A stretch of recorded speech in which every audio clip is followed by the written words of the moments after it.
1996, our next speaker faced an 18-year-old Kobe Bryant on the court for the first time. Midway through the game, while playing, Kobe asked him for tips on his jump shot. Kobe scored 33 points that game against his boyhood idol. Michael scored 36 and won the game too. Please welcome Michael Jordan.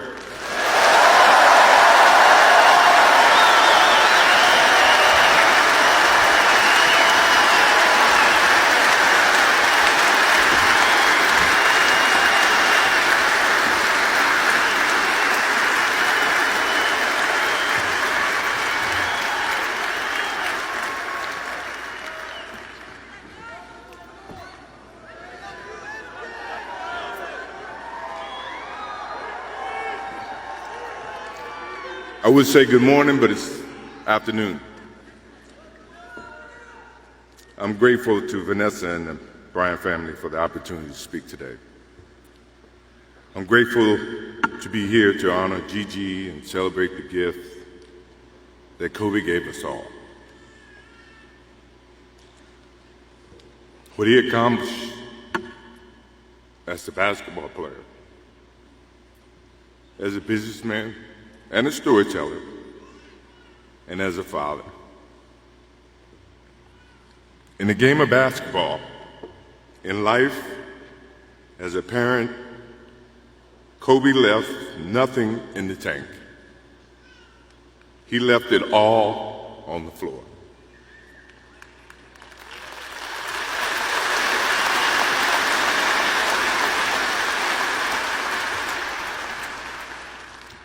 Maybe it surprised people that Kobe and I were very close friends, but we were very close friends. Kobe was my dear friend. He was like a little brother. Everyone always wanted to talk about the comparisons between he and I. I just wanted to talk about Kobe.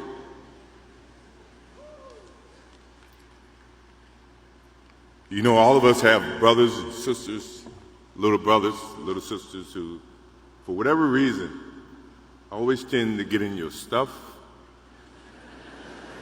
your closet, your shoes, everything. It was a nuisance, if I can say that word.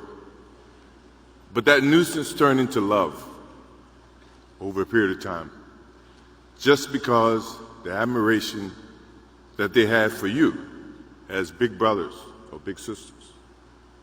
The questions, they're wanting to know every little detail about life that they were about to embark on. He used to call me, text me, 11:30, 2:30, 3 o'clock in the morning, talking about post-up moves, footwork, and sometimes the triangle. At first, it was an aggravation. But then it turned into a certain passion. This kid had passion like you would never know. And it's an amazing thing about passion. If you love something, if you have a strong passion for something, you would go to the extreme to try to understand or try to get it. Either ice cream, Cokes, hamburgers, whatever you have a love for. If you have to walk, you would go get it. If you have to beg someone, you would go get it.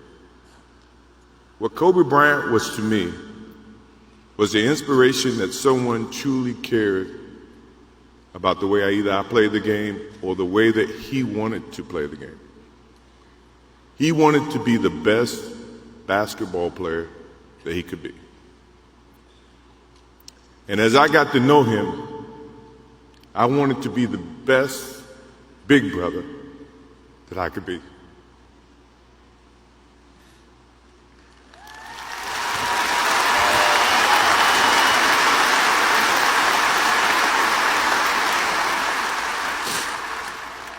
To do that, you have to put up with the aggravation, the late night calls, or the dumb questions. I took great pride as I got to know Kobe Bryant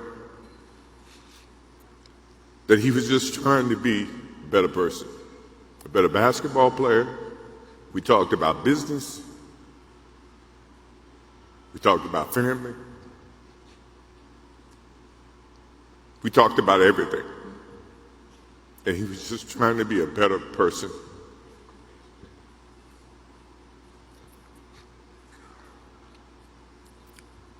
Now he's got me.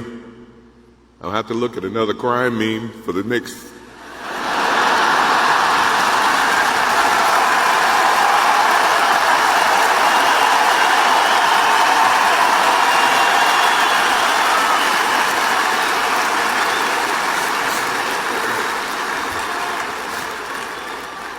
I told my wife I wasn't going to do this because I didn't want to see that for the next 3 or 4 years. That is what Kobe Bryant does to me.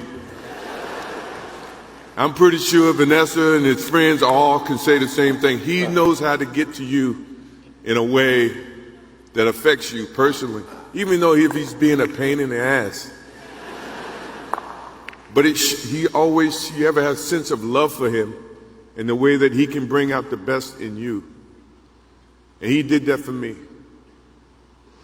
I remember maybe a couple of months ago, he sends me a text. And he's saying, I'm trying to teach my daughter some moves. And I don't know what I was thinking or what I was working on. But what were you thinking about when you were as you were growing up, trying to work on your moves? I said, what age? He says, 12. I said, 12, I was trying to play baseball. He sends me a text back saying, laughing my ass off. And this was at 2 o'clock in the morning. But the thing about him was we could talk about anything that related to basketball, but we can talk about anything that related to life. And we, as we grow up in life, rarely have friends that we can have conversations like that. Well, it's even rare when you can grow up against adversaries and have conversations like that. I went and saw Phil Jackson in 1999 or maybe 2000. I don't know when Phil was here in LA.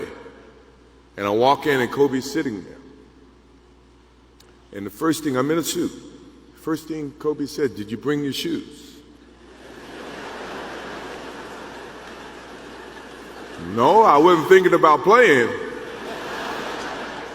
But his attitude to compete and play against someone he felt like he could enhance and improve his game. To me, that's what I loved about the kid. Absolutely loved about the kid. No matter where he saw me, it was a challenge. And I admired him because his passion, you rarely see someone who's looking and trying to improve each and every day, not just in sports, but as a parent, as a husband. I am inspired by what he's done and what he shared with Vanessa and what he's shared with his kids.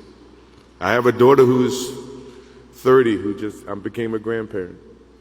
And I have 2 twins. I have twins at 6.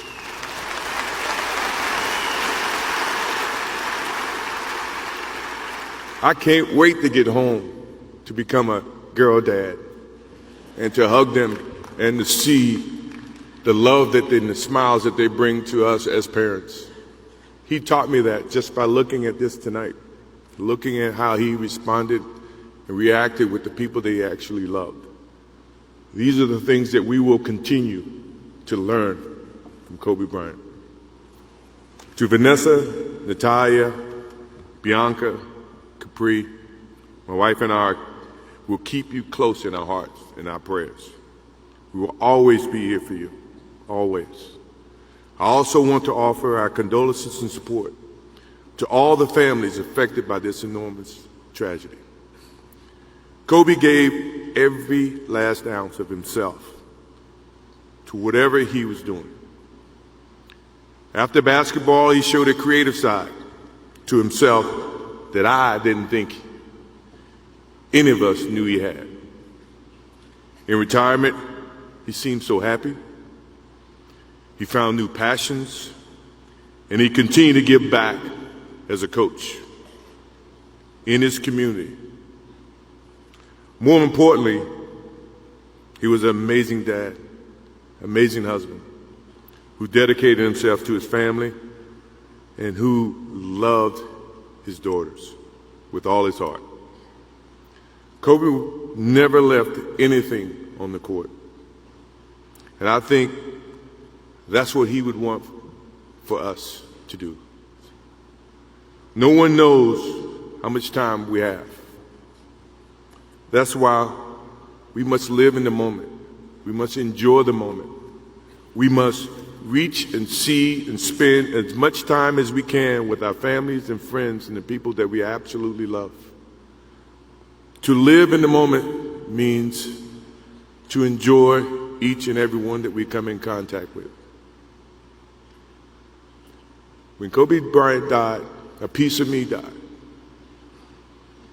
And as I look in this arena and across the globe, a piece of you died, or else you wouldn't be here. Those are the memories that we have to live with and we learn from. I promise you, from this day forward, I will live with the memories of knowing that I had a little brother that I tried to help in every way I could. Please rest in peace, little brother.